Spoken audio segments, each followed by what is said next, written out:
کوئی ایشو نہیں تھا نا, یہ والی کوئی رفٹ نہیں تھی نا جو آج ہے نا, 2 سال پہلے کوئی نہیں تھی نا, سب ایک پیج پہ تھے. اب پہلے اس پیج کا تعین کر لیتے ہیں وہ کیا تھا. وہ ثاقب نثار بھی اسی پیج پہ تھا, کھوسا بھی اسی پیج پہ تھا, ٹھیک ہے, اور کون گزرا ہے, گلزار صاحب بھی اسی پیج پہ تھے, ٹھیک ہے, یعنی وہ فیض امین صاحب کا پیج تھا, یعنی وہ باجوہ صاحب کا پیج تھا. اب جو باجوہ صاحب جو کچھ بیان کر رہے ہیں نا انٹرویوز میں, تو پیج سمجھ آ رہا ہے, اور جو خود ثاقب صاحب فرما رہے ہیں اس سے پیج سمجھ میں آ رہے ہیں.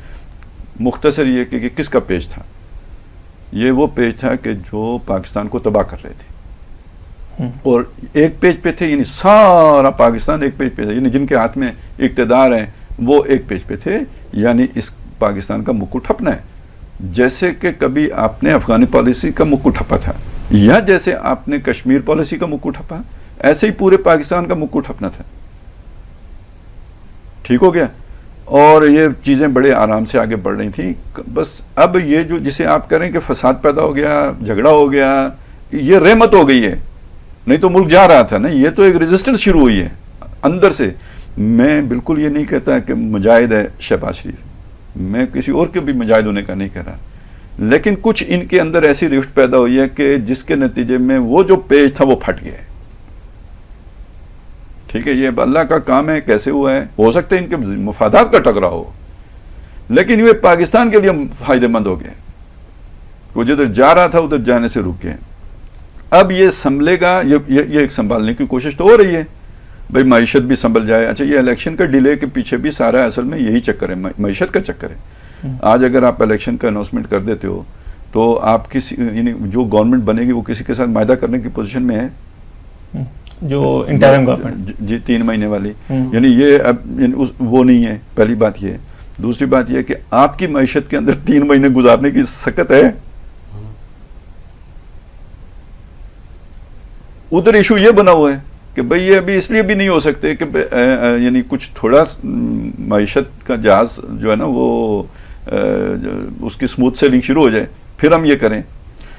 یہ ادھر پتہ ہے, یعنی دوسری طرف جن کا ایک پیج تھا جو پھٹ گیا ہے, کسی وجہ سے پھٹ گیا, تو وہ یہ نہیں چاہتے کہ جی آپ کو اتنا چانس دیا جائے کہ آپ اسے سیٹل کر سکیں. لہٰذا وہ اندھا دھند لگے ہوئے ہیں, سارے لگے ہوئے ہیں, سو موٹو بھی ہو رہے ہیں, جلسے بھی ہو رہے ہیں, جلسیاں بھی ہو رہی ہیں, مظاہرے بھی, دھرنے بھی ہو رہے ہیں, اور پروپیگنڈے بھی ہو رہے ہیں. اور یہ ضروری نہیں ہے کہ جو کردار ہمارے سامنے ہیں وہ اصل کردار ہوں, ٹھیک ہے نا. وہ تو مطلب وہ کٹ پتلیاں بھی ہو سکتی ہیں, سب ساروں سمیت, کہ جس طرح کپڑے اتار کے سارے میدان میں آ گئے نا, کوئی بندہ عقل والا اس طرح ایکسپوز ہو کے نہیں آتا, تو پھر بلیک میل ہو رہا ہوگا. اب وہ جیسے ہیں نا کہانیاں کہ بھائی فائلیں ہیں اور یہ اور وہ ہے, تو کیا کرے بندہ, مجبوراً بھی تو کرنا پڑتا ہے نا. آنسو ایسے ہی تو نہیں آتے نا. آپ یاد کریں جب ورلڈ کپ جیت کے آئے تھے امریکہ سے, ایک ورلڈ کپ تو یہ آسٹریلیا سے جیت کے آئے نا, لیکن باجوہ صاحب اور عمران جو جب امریکہ ٹرمپ سے ملاقات کر کے واپس آئے تھے تو ورلڈ کپ جیت کے آئے تھے. یعنی ورلڈ کپ جیت کے آنے کا مطلب یہ تھا کہ یہ اپنے اقتدار کا تو کپ جیت کے آئے تھے, لیکن کشمیر بیچ کے آئے تھے. ٹھیک ہے, اب جب اس میں فائنل ٹچز دینے تھے اور اس کے بعد تجارت بحال کرنی تھی انڈیا کے ساتھ, اور یہ طے ہو گیا تھا کہ بھائی تجارت بحال ہونی ہے, بلکہ مودی نے پاکستان کا دورہ کرنا ہے اور کسی مندر کا بھی کہیں افتتاح کرنا تھا. سگالی کے طور پہ کوریڈور بھی کھول دیا. کوریڈور والا تو وہ علیحدہ ہو چکا ہوا تھا نا, وہ تو علیحدہ پروجیکٹ ہی علیحدہ ہے, وہ معیشت تو آگے رکھی ہوئی ہے, وہ تو خیر اصل کہانی وہ ہے, وہ علیحدہ ہے. تو خیر جب یہ ہو چکا ہوا تھا نا, تو خان صاحب آپ کو پتہ ہے وہ یعنی یہ بھی موڈی بندے ہیں نا, بعض اوقات وہ بھول جاتے ہیں کہ میچ کی اسٹریٹجی کیا تھی اور ابھی جو ہے نا وقتی طور پہ کیا کرنا ہے, اس اوور میں کیا کرنا ہے, تو وہ اس پہ اتنا فوکس ہو جاتے ہیں کہ پوری اسٹریٹجی بھول جاتے ہیں. جب ان کے کان میں ڈالی گئی کہ اس کا ہمیں سیاسی نقصان ہوگا, کس چیز کا, مودی کے آنے کا اور تجارت بحال کرنے کا, سارے انتظامات مکمل تھے, تو خان صاحب نے کہا کہ نہیں کرنا, بلکہ انہوں نے وہ کوئی لیٹر مطلب انڈیا کے ساتھ جو ہے نا وہ تجارت بحال ہونے والی تھی, وہ انہوں نے وہ سارا ختم کر دیا. تو بظاہر تو یہاں سے چیز شروع ہوئی ہے نا. دوسرا یہ تھا کہ آپ یہ چیز دیکھیں کہ خان صاحب کے اندر یہ سارے کے سارے کو قابو کرنے کا ایک وہ ہے, مطلب پوزیس کرنے کا نا ایک مادہ ہے, ہمیشہ سے ہے وہ سب پہ, وہ کسی کے یہ وہ نہیں ہوتے, مخلص نہیں ہوتے.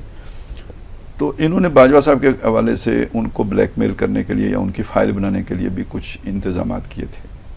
جس میں وہ ان کے خاندان کی کچھ خبریں لینے کی کوشش کی، ادھر ادھر سے کھود کرید کی. اب یہ چیزیں پہنچ تو جاتی ہیں تو ادھر بھی وہ چیز پیدا ہو گئی. پھر کوئی کہیں انہوں نے یہ بھی کہا کہ میں اس کو نکالوں گا، تو پھر انہوں نے اپنے طریقے شروع کر، یہاں سے وہ پھوٹ پڑی ہے. حالانکہ ایکسٹینشن انہوں نے دلوائی تھی. یعنی باجوہ نے پہل نہیں کیا پھوٹ ڈالنے میں، یا اسٹیبلشمنٹ نے پہل نہیں کیا پھوٹ ڈالنے میں، یہ سارا انیشیٹو خان صاحب کا پھوٹ ڈالنے کا. تو کریڈٹ تو جاتا ہے، دے دینا. بڑی مہربانی ہوتی ہے. نہیں بلکہ اس میں ایک چیز اور بھی تھی کہ ایک جو فیکٹر جو کہا جاتا ہے کہ ایک لانگ ٹرم پلاننگ بھی تھی کہ باجوہ صاحب کو ایکسٹینشن ہوگی، اس کے بعد فلاں صاحب جو ہے نا وہ فیض حمید صاحب جو ہے نا وہ آ جائیں گے، 15 سالہ منصوبہ، 15 سالہ جو منصوبہ تھا وہ ٹاپ کے اوپر ہوں گے اور وہ بنیں گے. اور پھر اگلی دفعہ جو ہے نا تو اس کے اوپر بھی ریزسٹنس جو ہے نا اندر سے بہت زیادہ آئی، اندر سے بہت زیادہ، کہ بھائی آپ مطلب 5 لوگ مل کے جو ہے نا وہ فیصلہ کر رہے ہیں اور باقی سارے جو ہے نا وہاں کا بندیال گروپ تھا. ہاں وہاں کا. تو یہ ہمیشہ مطلب وہی نا کہ جب 3 ججز مل کے ہر فیصلہ وہی کریں گے، ہر بینچ میں وہی بیٹھیں گے، پورے ملک کو وہ چلانا شروع کر دیں گے، تو پھر باقی لوگ تو کہیں گے کہ بھائی ہم بھی سیٹ پہ چھولے بیچنے کے لیے تو نہیں آئے ہوئے نا، کام کرنے کے لیے آئے ہوئے ہیں. تو یہاں پہ بھی یہ تھا کہ جب آپ نے پروسیجرز کو بلڈوز کرنا شروع کیا تو پھر اندر سے ریزسٹنس آ گئی، پھر آپ کے لیے ممکن نہیں رہا ایک پیج پہ رہنا. بس اس چیز کو میں یہ کہتا ہوں نا کہ ہر چیز کے پیچھے اذن رب ہوتا ہے. یہاں پہ چیزیں اسباب کی سطح پہ ہمیں یوں نظر آ رہی ہوتی ہیں، پیچھے کوئی گریٹر گیم چل رہی ہوتی ہے، وہ اللہ کی ہوتی ہے. اب یہ جو سارا کچھ ہوا ہے یہ پاکستان کے اعتبار سے دیکھیں تو بچ گیا، نہیں تو یہ تو وہ ٹیم ہے جس نے اس کو مطلب ٹھکانے لگا کے جانا تھا. پہلے صرف میچ فکس ہوتے تھے نا، کرکٹ کا میچ ہارتے تھے آپ، تو اب تو ملک ہی ہارنے جا رہے تھے.